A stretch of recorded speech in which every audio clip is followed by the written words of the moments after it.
All right, let's get into some Saints news as, again, this matchup is hurtling towards us on Sunday, and there's a lot to love, a lot to be excited about. Maybe what you're not excited about is when you see Drew Brees and Alvin Kamara showing up on an injury report. Drew Brees is on it for his shoulder, Alvin Kamara for his foot. Both are saying it's no big deal. Alvin Kamara went on to say that it's basically like a stub toe to him, right? I mean, it's kind of like the same thing. So a bruise in his foot, but he's pushing through. And then I like what Drew Brees had to say. Just shows how long he's been at this thing. He said, I'm always living on Wednesday. I'm 41 years old. I have a lot of stuff going on. I keep ticking. I can only imagine what your body feels like playing quarterback in the NFL at 41 years old, right? I mean, I wake up some days now at 31 and I'm sore and I don't know why. When like I worked out or when like I did anything, I just feel a general level of soreness. How Drew Brees does it, we will never know. Mike Thomas and Marquez Callaway were limited. Hopefully you get both those back. A name that you got back that's kind of been flying under the radar a bit lately, Nick Easton. Getting him back, especially going against his Tampa front seven, could potentially be huge. It'll be interesting to see who plays between him and Ruiz.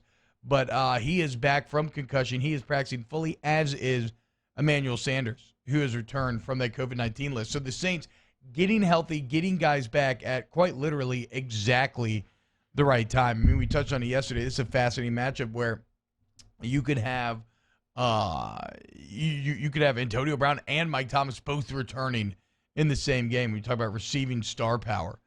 In terms of Bucs injury report, William Golston remains out. He has COVID. He's on the COVID-19 list.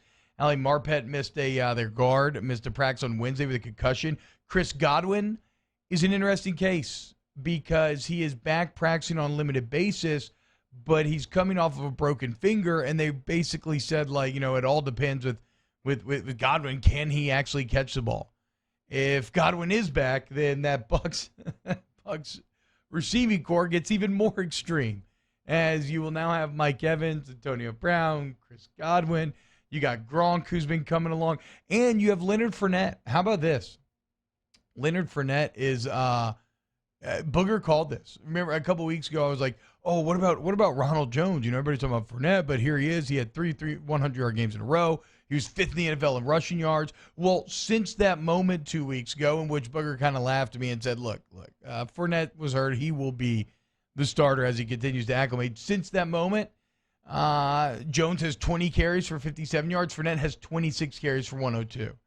And if you look at Sunday's game against the Giants, Fournette actually played 3 times the amount of snaps that Jones did after Jones fumbled early on. So it looks abundantly clear that Leonard Fournette is working his way into that RB1 role for Tampa Bay. I want to get into Tampa's defense in a bit, and I want to talk about kind of the turnovers that they're forcing and how they're forcing them. But first, let's talk a little Saints, because one of the things we're going to get in with Tampa is that one of the reasons I think why they're forcing so many turnovers, why they're having so much success, is they are pressuring the quarterback. That front seven, Devin White blitzing through the A gaps, the B gaps, just blitzing in general is murdering people this year. And anytime you have a front seven like that, I mean, you feel great as a defensive back. It makes wild throws, it forces mistakes, it forces picks.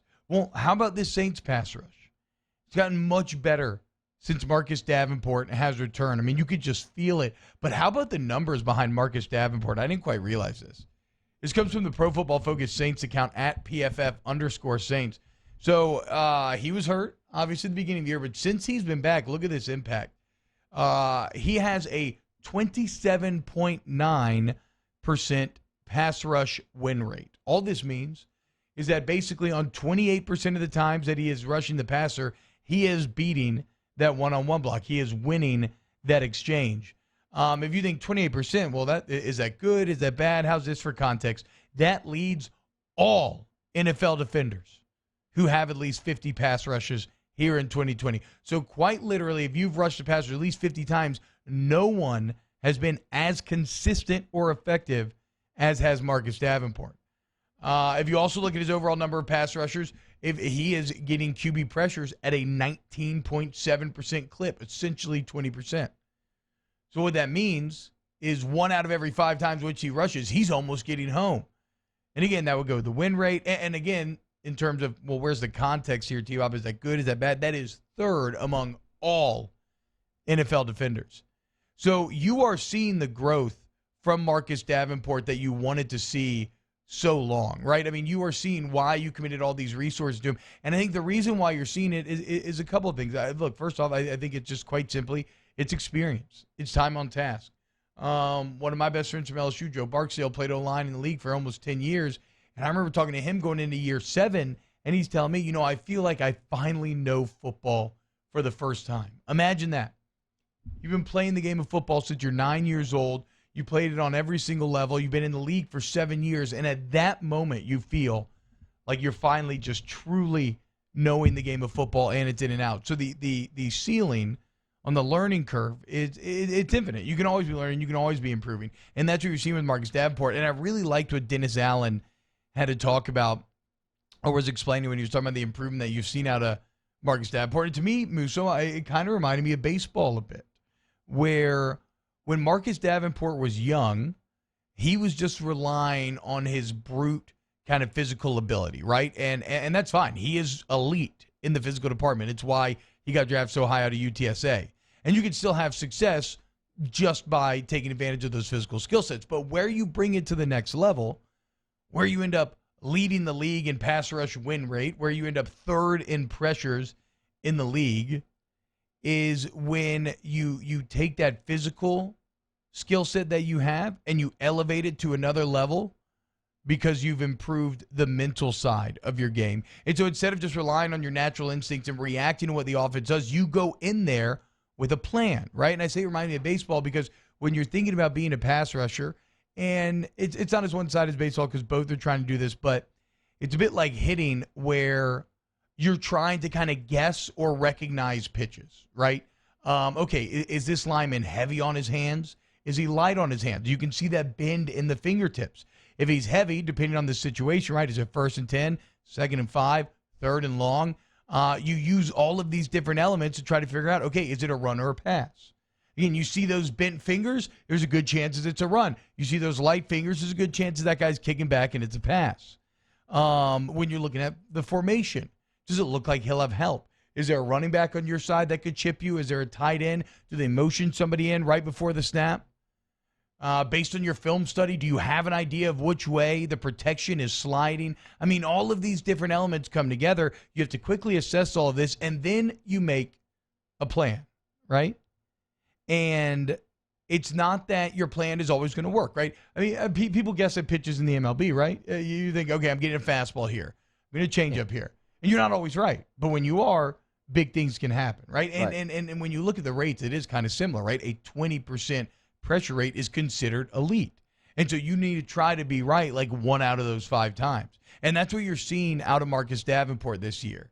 He is learning how to evaluate the situation mentally, how to quickly come up with a pass rush plan. If he sees help coming from the outside, maybe he wants to set up that chip before fighting back inside. Maybe he wants to just try to dip and rip and split it. Like, come up with a plan, stick to that plan, and then see if it pays dividends. And thus far, it absolutely has. And when you look, you just continue to project out on Marcus Davenport. If he can stay healthy, this guy will be an absolute terror for the Saints for a long time.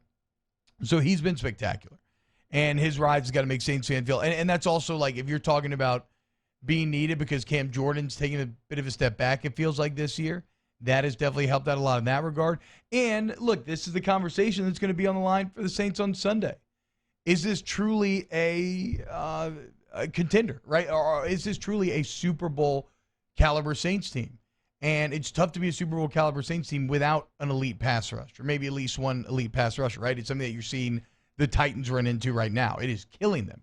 There's a reason why the Titans give up the highest third down conversion rate in the entire NFL, and it's because they cannot rush the passer.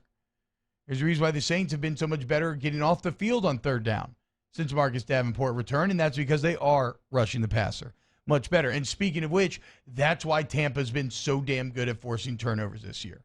A name to watch out for on Sunday, if we're going to be focusing on the Saints receivers and everybody's returning there, the people that are going to try to stop him. How about third-year corner Carlton Davis? Right now, he is taking full advantage of playing behind that Tampa front seven. I'm not going to sit here and tell you that he's like a super dominant tight end or super dominant corner, but he does lead the league right now with 4 interceptions. And in fact, if you look at Tampa Bay as a whole, they lead the league with 11 interceptions, which is one shy of the total for the entire last year for the Bucs. And the Bucs have turned the ball over too. I mean, remember, Brady was throwing pick sixes on a weekly basis at first. And even with those factors in, you're looking at Tampa Bay being +6 in turnover margin. It's top 5 in the NFL. Think about where they were a year ago this time. They were -5. They were one of the worst in the entire league. And then you go a step further. This is a Tampa team that's starting to get really hot. I mentioned earlier, a point differential of +82 for the Tampa Bay Buccaneers. So they have scored 82 more points than have their opponents on the season. That is second in the NFL only to Kansas City. In fact, it's the best ever for a Tampa Bay Buccaneer team, even 2 points better than that 2002 Super Bowl team. So this is a legitimate Tampa team. It's a team that has grown immensely from when you saw them week one, right? And for both teams, the key kind of remains the same. You both have elite quarterbacks that are playing at a great level right now that are both locked in, and who can make the other one more uncomfortable. Will it be Devin White in that pass rush? Will it be Marcus Davenport in the Saints pass rush? If you look at game one, the ability to make Tom Brady uncomfortable is how the Saints had so much success. Can you repeat it now that this Bucs team has started to come together a bit more? That will be the key to the game on Sunday. And I just can't help but feel, man, Bucs fans enjoy this. Yeah, I know the feeling. It feels a lot like LSU last year, where a quarterback drops out of the sky and just solves all your problems and makes you better than ever before. But that said, I hope that Sunday, the Saints, I hope Breeze gets the record. I hope on Sunday Night Football they crush the Bucs' dreams in Tampa Bay. And I hope that when you're on the other side of this, you have your New Orleans Saints leading the NFC South with 2 games in hand and every tiebreaker over Tom Brady and the Buccaneers. But this is what it all comes down to. This is what it's all been about. This is what all the offseason hype was about. And Marcus Davenport, if you're going to get it done on Sunday, especially with Cam Jordan kind of taking a step back lately, you are going to be needed. And I can't wait. All right, when we get back here in OTBOT, let's try to rank these SEC teams top to bottom, 1 through 14. We are halfway through the SEC season. Let's see where we end up. This is OTBOT. OTB, OT.